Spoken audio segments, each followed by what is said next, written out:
दर्शकों, AVP news में आपका स्वागत है। आज मैं आपको एक ऐसे समाज सेवी की तस्वीर दिखाने जा रही हूं जो किसी परिचय के मोहताज नहीं। कांग्रेस पार्टी के युवा नेता रॉबिन माइकल जी, राष्ट्रीय प्रवक्ता यूथ कांग्रेस घरौंदा विधानसभा हरियाणा में एक मिसाल कायम है। आप देख रहे हैं एवीपी न्यूज। शाहिद वसीम खान के साथ, नई दिल्ली।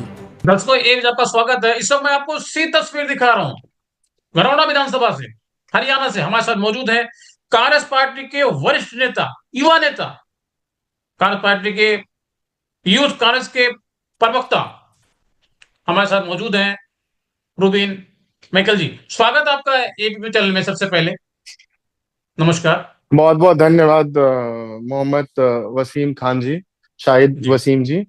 और आपने मुझे मौका दिया तो मैं आपका, आपके चैनल का और देश की समस्त जनता का बहुत बहुत धन्यवाद करता हूँ। थैंक यू सर, शुक्रिया बहुत बहुत आपका। मेरा आपसे पहला सवाल है, आप लगातार देख रहे होंगे जिस तरीके से ट्रम्प जी लगातार टारगेट कर रहे हैं हिंदुस्तान को, क्या कुछ कहना चाहेंगे आप?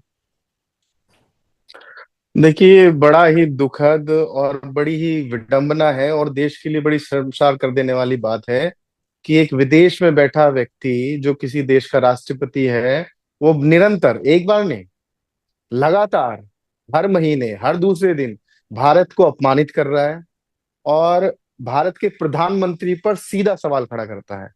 और जिस तरह की जी भाषा का इस्तेमाल उसने आज किया और परसों किया, हंसते हुए, ठिठोली करते हुए, मजाक करते हुए कहा कि मोदी जी मुझे खुश करना चाहते हैं और इसीलिए उन्होंने रूस से तेल लेना बंद किया।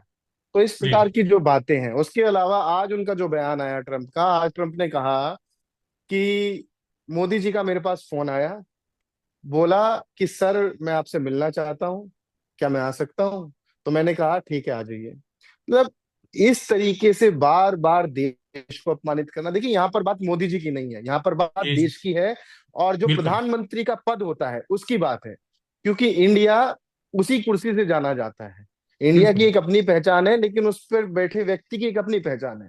अगर भारत जब बिल्कुल। रिप्रेजेंट करता है अपने आप को, तो प्रधानमंत्री के पद से करता है। तो यहाँ पर मैं व्यक्ति विशेष की बात नहीं करता हूँ कि ये मोदी जी की बात है। कोई भी व्यक्ति बैठा होता उस कुर्सी पर, तो मेरे तीखे शब्द, मेरी आलोचना यही होती और मुझे उतना ही बुरा लगता जितना मुझे आज बुरा लग रहा है, जब बार बार ट्रंप निरंतर भारत को अपमानित करता है और प्रधानमंत्री पर सवाल खड़े करता है। इससे पहले भी ट्रंप ने क्या कहा कि भारत एक असुरक्षित देश है। एडवाइजरी जारी की ट्रंप ने अपने नागरिकों के लिए कि भारत में महिलाएं विशेषकर ना जाए, क्योंकि वहां पर अपराध और बलात्कार तेजी से बढ़ रहा है। उसके अलावा जिस प्रकार से भारत के इतिहास में आज तक कभी नहीं हुआ, शाही जी, कि कोई जी भी, किसी भी देश का प्रधानमंत्री या राष्ट्रपति या कोई भी देश हमारे नागरिकों को जंजीरों में जकड़ कर भेजे, ये भारत के इतिहास में पहली बार हुआ है। जी लेकिन जी बावजूद जी। इसके सबसे बड़ा सवाल खड़ा ये होता है कि रूबी प्रधानमंत्री मैकेल जी, मोदी और इस पूरी बात सरकार पे चुप मैं क्यों है। भी कहूंगा बहुत दुखद मामला है। और जिस तरीके से भारत के लोगों को जंजीरों में जकड़ कर भेजा गया, लगातार लोगों ने देखा, पूरी दुनिया ने देखा, बड़ी शर्म की बात है। जी जी।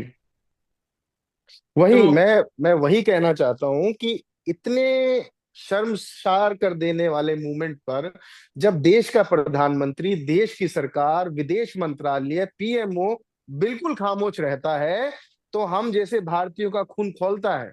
क्योंकि ट्रंप की कोई औकात नहीं है कि वो भारत पर उंगली उठा सके। देखिए, मैं आपको एक बात बताता हूं। 1971 में जब हम परमाणु शक्ति भी नहीं थे, हम एक बड़े वीक देश थे आर्थिक तौर पर, क्योंकि उस समय कुछ ही समय हुआ था भारत को आजाद हुए। उस समय अमेरिका के राष्ट्रपति थे निक्सन। निक्सन बार बार भारत को धमकी दे रहा था और इंदिरा गांधी जी को धमकी दे रहा था कि आप पाकिस्तान पर हमला नहीं करेंगे। लेकिन फिर भी इंदिरा गांधी जी ने अमेरिका की छाती पर चढ़कर और उसको इग्नोर करते हुए पाकिस्तान के दो टुकड़े करके बांग्लादेश बनाया। मैं पूछना चाहता हूं कि जब 50 साल पहले हम अमेरिका के राष्ट्रपति को आंख दिखा सकते हैं, तो आज जब आप भारत को विश्व गुरु कहते हैं, जब आप कहते हैं कि भारत के पास दुनिया का सबसे मजबूत प्रधानमंत्री है, तो आंख दिखाना तो दूर, आप सवाल क्यों नहीं पूछते या सवाल खड़ा क्यों नहीं करते या जवाब क्यों नहीं देते? कम से कम ये तो रूबी कहिए मैकेल जी, कि मेरा ट्रम्प आपसे तुम्हारी सीधा औकात सवाल है। कैसे इस वक्त है। मेरे लाखों हजारों करोड़ों दस आपको देख रहे हैं। लगातार आप देख रहे होंगे कि हिंदुस्तान के अंदर पिछले, अगर मैं बात करूं तो 10 से 12 साल हो गए देश के प्रधानमंत्री मोदी जी हिंदुस्तान के अंदर राज कर रहे हैं, लेकिन लगातार पाकिस्तान अपनी नापाक हरकत से बाज नहीं आ रहा। तो इसको मुंह तोड़ जवाब क्यों नहीं जाता? सब कुछ है आपके पास। हाँ, वही देख, हमारी विदेश नीति पर एक बड़ा सवाल इसलिए बार बार खड़ा हो रहा है कि विदेश नीति में हम पूरी तरीके से विफल हैं। हम लोग अपनी सेना के साथ थे, हम लोग अपने प्रधानमंत्री के साथ थे, हम लोग अपनी सरकार के साथ थे, और पूरा विपक्ष एकजुट होकर ये कह रहा था कि ये वॉर रुकनी नहीं चाहिए जब तक पीओके नहीं आ जाता या हम अपने मारे गए लोगों के अपमान का बदला नहीं ले लेते। लेकिन फिर भी क्या है, 2 दिन के अंदर उस वॉर को बंद कर दिया गया। हमारे देश का गोदी मीडिया, मैं कहना चाहूंगा ये शब्द मीडिया के लिए, कि जितना बर्बाद इस देश को आज का मीडिया कर रहा है कभी नहीं किया। हमारे देश का मीडिया स्टूडियो में बैठा बैठा कराची पहुंच गया था, इस्तांबुल पहुंच गया था, सॉरी इस्लामाबाद पहुंच गया था, पाकिस्तान के प्रधानमंत्री को ऑलमोस्ट उसने कब्जे में कर लिया था, और फिर अचानक पता चलता है कि वॉर खत्म हो गई। और उसका क्रेडिट कौन लेता है? ट्रंप। ट्रंप क्या कहता है कि मेरे कहने पर ये वॉर रुकवाई गई। ट्रंप होता कौन है? और प्रधानमंत्री जी और भारत की सरकार बार बार ये बात सुन कैसे सकती है? तो एक बड़ा सवाल खड़ा होता है, और मुझे चिंता है और मैं आक्रोशित भी हूं, और देश का युवा, देश का बच्चा बच्चा आज आक्रोशित है कि कैसे विदेशी छोटे छोटे देश, नेपाल तक हमको धमकी देने में लग जाता है, कभी बिल्कुल। बांग्लादेश, कभी पाकिस्तान, ये सब छोटे छोटे देश हमको आंख दिखा रहे हैं। कहाँ हम चीन को आंख दिखाने की बात करते थे, लाल आंख दिखाने की, और जी। ये छोटे छोटे देश हमको आंख दिखाते हैं। बिल्कुल। तो ये बड़ी ही गंभीर बात है, और सरकार को इस पर एक्शन लेना चाहिए। प्रधानमंत्री जवाब दे, पूरा देश उनके साथ है, 140 करोड़ लोग उनके साथ है, और बिल्कुल। ट्रंप की कोई बिल्कुल। औकात नहीं है, और हमें डरने की आवश्यकता नहीं है किसी भी देश से, क्योंकि आज हम एक परमाणु शक्ति भी हैं। और कांग्रेस के समय में, अटल बिहारी वाजपेयी जी के समय में भारत परमाणु शक्ति बन गया था, जब डॉक्टर एपीजे अब्दुल कलाम साहब की वजह से इस देश को परमाणु मिला, परमाणु बम मिला। तो हमें किसी भी प्रकार से डरने की आवश्यकता नहीं है। प्रधानमंत्री जी के साथ हम है, पूरा पीछे विपक्ष अगर हम प्रधानमंत्री जी के पचास साथ है, साल पूरा देश प्रधानमंत्री। पीछे की अगर हम बात करें तो हमारे पास बहुत सारी सुविधाएं नहीं थी। आज तो हमारे पास सब कुछ सुविधा है, सारी सुविधाएं हैं। मैं वही आपको जी। कहना चाहता हूं कि सबसे बड़ा, सबसे अच्छा डिफेंस सिस्टम हमारे पास है, जो मिसाइलों को रोक सकता है। इतनी बड़ी सेना हमारे पास है। हम अपने आप को जी। जी। क्लेम जी। करते हैं कि हम विश्व गुरु जी। बन चुके हैं। हमारी जो जीडीपी है वो आज 4 ट्रिलियन की हो चुकी है, जैसा कि भारतीय जनता पार्टी जी। दावा जी। करती है। तो इतने जी। सारे कीर्तिमान हासिल करने के बाद भी आखिर हमें किस बात का डर है कि हम ट्रंप के आगे अपनी जबान नहीं खोलते, ट्रंप के आगे गूंगे बने बैठे रहते हैं? तो ये तो कहीं ना कहीं प्रधानमंत्री जी की साख पर सवाल खड़ा होता है। जी। रोबिन माइकल जी, मेरा आपसे कुछ खास सवाल है। मनरेगा के विषय में क्या कुछ कहना चाहेंगे? जनता जानना चाहती है कि जब से कांग्रेस पार्टी सत्ता से बाहर गई, तब से जनता लगातार सवाल पूछ रही है। देखिए, मनरेगा देश के गरीबों मजदूरों के लिए सबसे बड़ी योजना थी जो कांग्रेस पार्टी लेकर आई 2004 में। बिल्कुल। और उसके बाद से इस देश के जो गरीब हैं, मजदूर हैं, उनको बहुत फायदा भी मिला। जी। लेकिन मैं ये पूछना चाहता हूं कि अगर इनको रिफॉर्मेशन करना था मनरेगा में, तो ये नाम बदलने की आवश्यकता क्या थी? आप नाम बदलकर क्या साबित करना चाहते हैं, और गांधी नाम से इनको इतनी दिक्कत क्यों है? मैं आपको एक कड़वी बात कहना चाहता हूं कि जी। चाहे आप मनरेगा में से गांधी जी को निकाल दीजिए, चाहे आप एनसीईआरटी के सिलेबस में से गांधी जी के जो हत्या का क्षण है उसको निकाल दीजिए, चाहे आप नोटों से गांधी जी को निकालने की कोशिश कर लीजिए, लेकिन ये जो विदेशों से आने वाले सर है ना, जो बड़े बड़े लोग विदेशों से आते हैं, वो झुकेंगे तो गांधी जी की समाधि पर ही। गोडसे पर, सावरकर पर फिर भी कोई थूकने नहीं जाने वाला। तो जी। ये जी। अपने हीरो चुन ले, क्या इनके हीरो गोडसे हैं, क्या इनके हीरो सावरकर हैं, और इनको नाम बदलने से इतना प्यार क्या है? ये जी राम जी करके, ये इनका कहना है कि जी राम जी होने से ये जो नई योजना है मनरेगा को जी राम जी किया, इससे तेजी से गरीबी दूर होगी। तो अगर नाम बदलने से विकास होता है तो मैं कहता हूं, देखिए, गरीबी कितना बुरा नाम है। है ना, गरीबी सुनना बिल्कुल। अच्छा नहीं लगता। तो आप उनका नाम अडानी अंबानी अमीर रख दो, वैसे भी आपको अडानी अंबानी से प्यार है। मजदूर कितना बड़ा बुरा नाम अच्छा, है, तो मजदूर का नाम बदल कर रूबिन आप माइकल मोदी जी, रख दो। रूबिन माइकल जी, आपने कहा एडवाणी और अंबानी से बहुत प्यार है भारतीय जनता पार्टी को। बिल्कुल प्यार ये है। आप नहीं कह रहे, पूरा देश कह रहा है। आखिर क्या सच्चाई इसके अंदर है? पूरा देश इसलिए कह रहा है क्योंकि पूरे देश के सामने वास्तविकता है। देखिए, अडानी ने अडानी जी जिस प्रकार से इस देश को बेचकर खोखला कर रहे हैं, मैं उसका एक प्रमाण क्या आप मुझे बता सकते हैं कि हाल फिलहाल में भारत में कौन सी बड़ी कंपनियां हैं जो रोड बनाती हैं? एक दो कंपनियों के नाम आप बता सकते हैं? जी। मैं बताता हूं आपको, जैसे L&T है, या जैसे NHI ठेके देती थी, वो है। ठीक है। लेकिन आपको जानकर हैरानी होगी कि अडानी की कंपनी भारत में दूसरे नंबर पर है रोड बनाने में, और ये पिछले केवल 2 साल में हुआ है। यानी जी। अडानी ग्रुप भी रोड बनाने में भारत में सेकंड नंबर पर पहुंच गया। सारे बंदरगाह अडानी जी के पास, हवाई अड्डे अडानी जी के पास, पेट्रोलियम अडानी जी के पास, जल जंगल जायदाद अडानी जी के पास। अरावली किसको देना चाहते हैं? ये अडानी जी को देना चाहते हैं। रोड किसको देना चाहते हैं? अडानी जी को देना चाहते हैं। सांसें किसको देना चाहते हैं इस भारत देश की? वो भी अडानी जी को देना। आखिर इतना प्यार क्यों है? 5 साल पहले आपने अडानी जी का नाम सुना था? आप बता दीजिए। आप तो नहीं। वरिष्ठ पत्रकार हैं। जी। इस देश के कितने लोग अडानी जी को जानते थे? अंबानी जी को जानते थे, हम सब जानते थे। बिल्कुल बिल्कुल लेकिन बिल्कुल बिल्कुल। अचानक से 5 साल में अडानी जी इतने बड़े हो जाते हैं कि वह अब अंबानी को पीछे पछाड़ देते हैं। तो ये जी। साफ साफ दर्शाता है मोदी जी का प्रेम, भारतीय जनता पार्टी का प्रेम अडानी जी के प्रति। प्रवीण मैकल जी, मेरे से और लाखों हजारों करोड़ से आपको देख रहे हैं। आप कांग्रेस पार्टी के युवा नेता हैं, प्रवक्ता हैं, और आप खुल के बोलते हैं, बेबाक बोलते हैं। तो मेरा आपसे पहला और आखिरी सवाल, आपने देखा होगा दिल्ली के अंदर भारतीय जनता पार्टी की 53 की सरकार है। जी। अगर मैं कहूं तो 4 की सरकार है तो कम नहीं होगा। लेकिन पॉल्यूशन के विषय में दिल्ली सबसे ज्यादा खतरे में आज की डेट में। ऐसा क्यों? तैयारियां क्यों नहीं की गई? पीछे आम आदमी पार्टी सरकार थी दिल्ली के अंदर 11 साल से, लगातार आरोप लगाए जा रहे थे। लेकिन अब भारतीय जनता पार्टी की जब सरकार है, तो पहले तैयारियां क्यों की नहीं गई? देखिए, मैं बताता हूँ आपको, किसी भी देश में, किसी भी राज्य, किसी शहर, किसी गांव में सुधार तब होता है जब उनके जरूरी मुद्दों पर ध्यान दिया जाए। यहाँ पर आपको कहीं पे से भी लगता है, स्टेट में लगता हो या सेंटर में लगता हो या किसी सिटी में लगता हो, कि भारतीय जनता पार्टी के नेता, उनके लोग, उनके मुख्यमंत्री, उनके प्रधानमंत्री इस चीज के लिए सजग हैं कि इस देश में सुधार किया जाए, पर्यावरण पर काम किया जाए। इनको मस्जिद खोदने से फुर्सत नहीं है, इनको गाय गोबर करने से फुर्सत नहीं है, इनको हिंदू मुस्लिम करने से फुर्सत नहीं है। आपको जानकर हैरानी होगी कि 2026 में हम बात कर रहे हैं। आपको पता है कि 2025 में कौन किस किस मुद्दे पर न्यूज चैनल्स पर बहस हुई?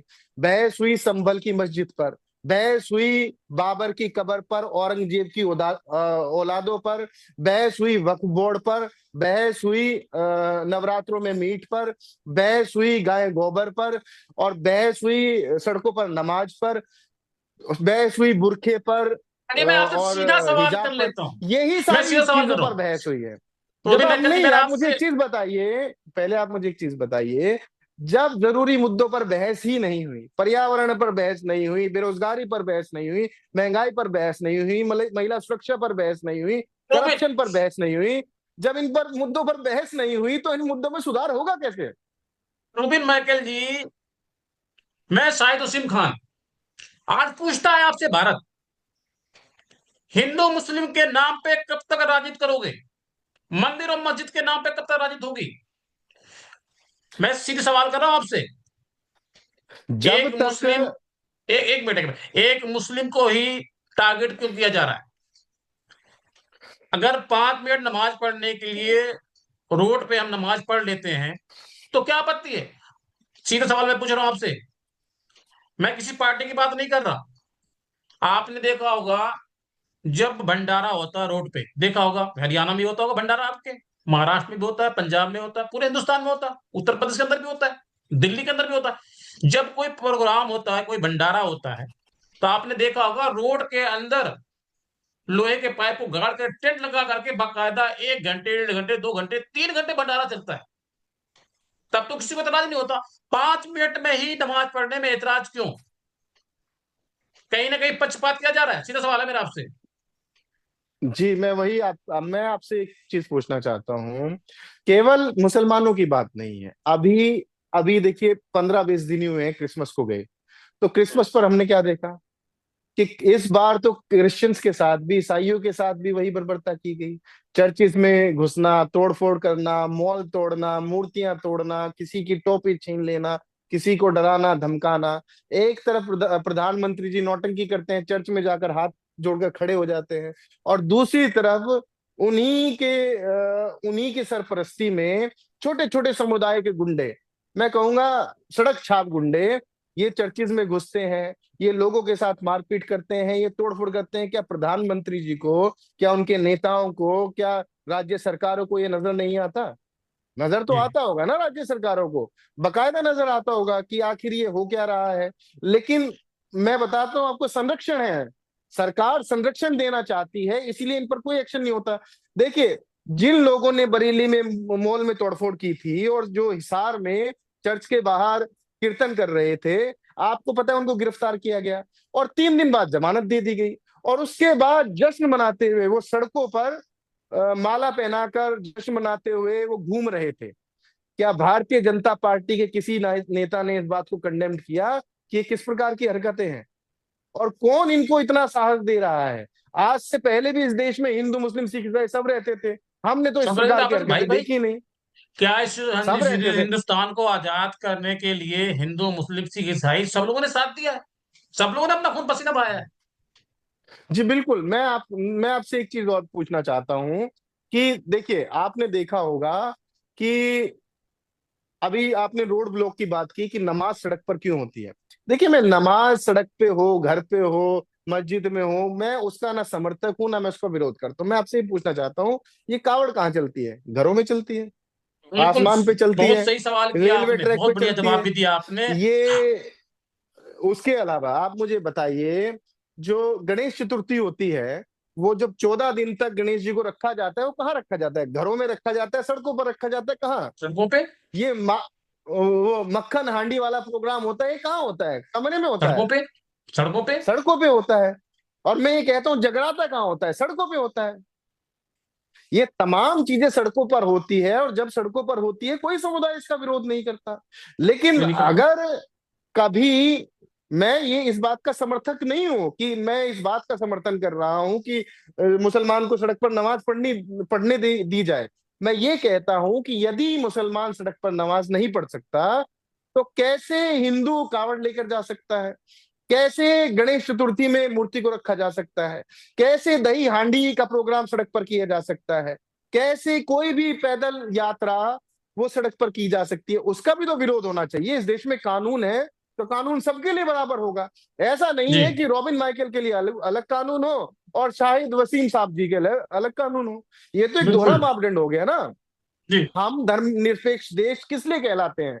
हमारा जो लोकतंत्र का हमारा जो डंका है, और जो हमारा हवाला दिया जाता है डेमोक्रेसी का, वो क्यों दिया जाता है? इसीलिए दिया जाता है कि भारत एक लोकतांत्रिक देश है, और भारत में इस तरह की हरकतें नहीं होती हैं। लेकिन जब देश में इस तरह की चीजें होती हैं, तो अंतर्राष्ट्रीय स्तर पर इसका प्रभाव देखने को मिलता है, और ये बेइज्जती होती है, अपमान होता है देश का। फिर मैकल जी, मेरा आपसे पहला और आखिरी सवाल, क्योंकि आप खुल के बोलते हो, बेबाक बोलते हैं, इसलिए मैं आप सवाल कर रहा हूं। और कांग्रेस पार्टी के आप वरिष्ठ नेता हैं और प्रवक्ता भी जी। हैं। हरियाणा में गरुड़ा विधानसभा के अंदर आपकी मिसाल कायम है। हमने अपने एबीपी चैनल के माध्यम से सर्वे किया, तो आपने लगातार जनता के लिए, समाज के लिए निस्वार्थ भाव से आपने सेवा की है। मेरा आपसे सीधा जी। सवाल, जी। जब से बीजेपी सरकार आई है, तब से हिंदू मुस्लिम क्यों? इससे पहले कांग्रेस पार्टी की सरकार थी, तो क्या इतना हिंदू मुस्लिम था हिंदुस्तान के अंदर?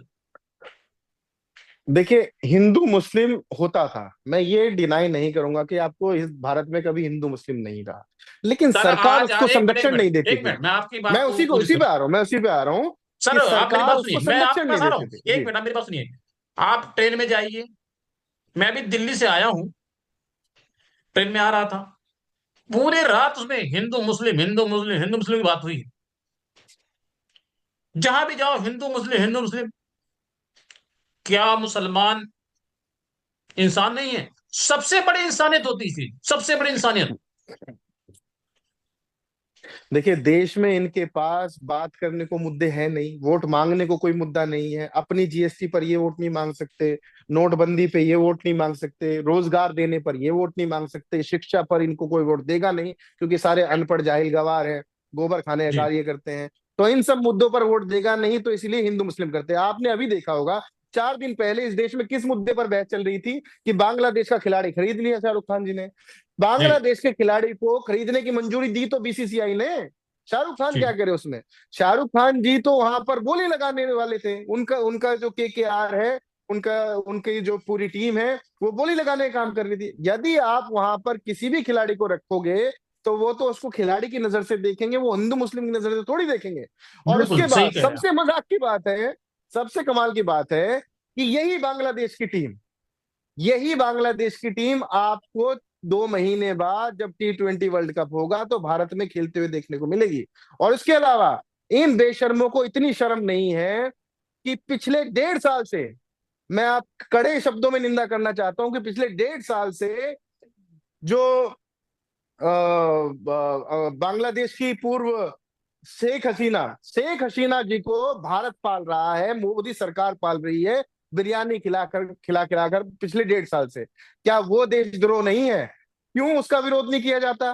क्या शेख हसीना इन इन जैसे घटिया बाबाओं की बुआ लगती है, चाची लगती है, मामी लगती है, क्या लगती है? क्यों उनका ये विरोध नहीं करते? क्यों ये इस बात का विरोध नहीं करते कि भारत का विदेश मंत्री 4 दिन पहले वहां की पूर्व प्रधानमंत्री उनके उनके अंतिम संस्कार पर गया?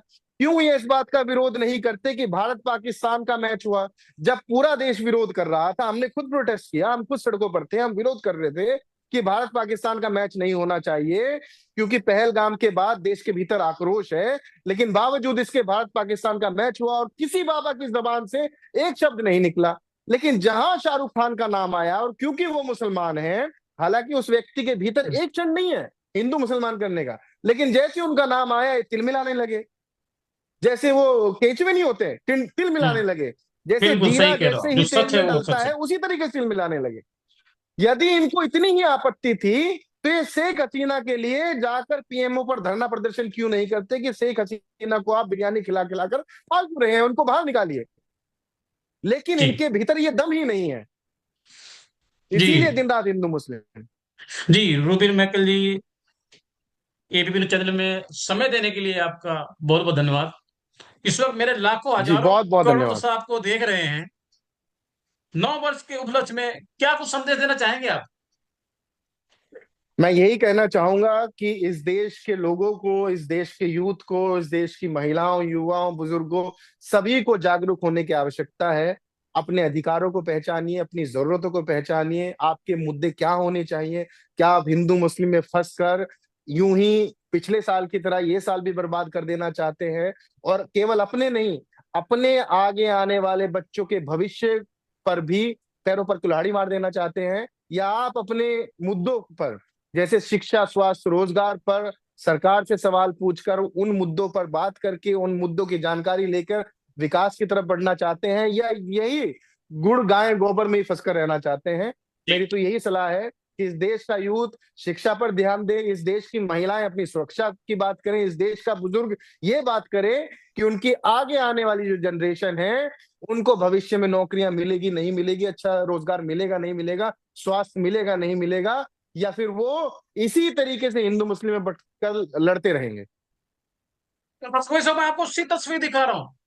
गलौना विधानसभा हरियाणा से हमारे साथ मौजूद थे कांग्रेस पार्टी के वरिष्ठ नेता और कांग्रेस पार्टी के प्रवक्ता, जिनकी गलौना और हरियाणा विधानसभा के अंदर एक मिसाल कायम है, जिन्होंने कांग्रेस पार्टी के लिए, समाज के लिए, जनता के लिए, जनता के हित के लिए लगातार 24 घंटे काम कर रहे हैं।